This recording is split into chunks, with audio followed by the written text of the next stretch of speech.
Shalom, bersama lagi kita di dalam firman Tuhan pada hari ini. Dan puji Tuhan, saudara-saudara masih tetap setia mengikut akan firman Tuhan saat ini. Kita berdoa.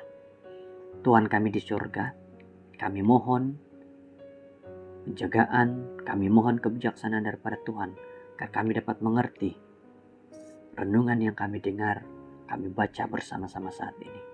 Dalam nama-Mu kami sudah berdoa. Amin. Judul firman Tuhan pada hari ini adalah harta yang kekal. Dan ayat renungan di dalam Matius 6 ayat 19 hingga 21. Jangan kumpulkan harta di dunia, karena di sini gegat dan karat merosakkannya, serta pencuri memecah masuk untuk mencurinya. Kumpulkan harta di surga, karena di situ gegat dan karat tidak dapat merosakkan, serta pencuri tidak memecah masuk untuk mencurinya. Karena di mana hartamu terkumpul, disitulah hatimu tertumpu. Saya rasa sesetengah orang akan membaca kata-kata Yesus dalam teks hari ini dan membuat kesimpulan bahwa kita harus hidup seperti petapa. Mungkin dalam sebuah kelompok orang yang saling berkongsi harta dan tanggung jawab, dan dalam keadaan selalu miskin. Saya tidak pasti itukah yang Yesus mau kita simpulkan. Jika kita membuat kesimpulan seperti itu, kita pasti mencapai umur persaraan kita dan mendapati diri kita miskin, bergantung pada derma orang lain, atau bekerja melebihi tahun-tahun usia pensiun kita karena keperluan. Sebaliknya, saya percaya bahwa Yesus bercakap tentang pengumpulan benda-benda material yang berlebihan. Terdapat orang yang dalam mengejar kekayaan telah menzalimi atau malah memperhambakan orang lain. Yesus mengingatkan kita bahwa tidak kira berapa banyak kita kumpul, Ia tidak akan memberi apa-apa kebaikan kepada kita akhirnya. Harta dunia tidak memiliki apa-apa kelebihan yang kita akan kumpul. Kita hanya merasa hebat, kita hanya akan merasa bahwa kita memiliki sesuatu di dunia. Tetapi kita tidak akan rasakan kehebatan sesungguhnya kalau kita hanya fokus kepada harta dunia.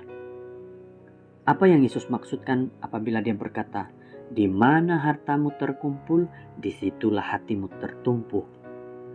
Saya ingin mencadangkan sekurang-kurangnya 3 kemungkinan.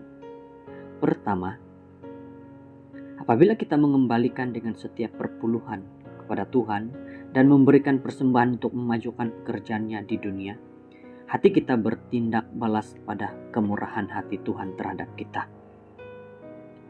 Kedua, apabila kita meluangkan masa berkualiti bersama dengan keluarga kita, kita sedang membantu mereka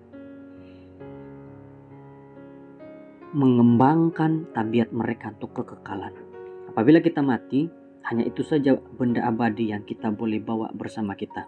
Kita tidak akan berharap di saat-saat akhir kita agar kita dapat meluangkan lebih banyak masa di tempat kerja, melainkan kita akan berharap agar kita diberikan lebih banyak masa untuk keluarga kita.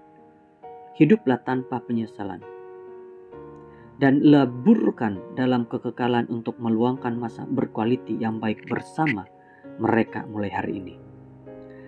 Lakukan pelaburan bersama keluarga. Pelaburan apa? Pelaburan tentang kasih Tuhan, kebaikan Tuhan, hormat di dalam keluarga.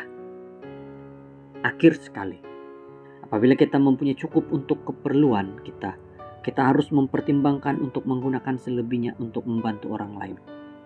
Terdapat ramai orang benar-benar memerlukan dan dalam memperdulikan mereka. Kita mengikut perintah Tuhan untuk kasihilah satu sama lain, untuk kasihilah sesama manusia, sebagaimana kamu mengasihi dirimu sendiri.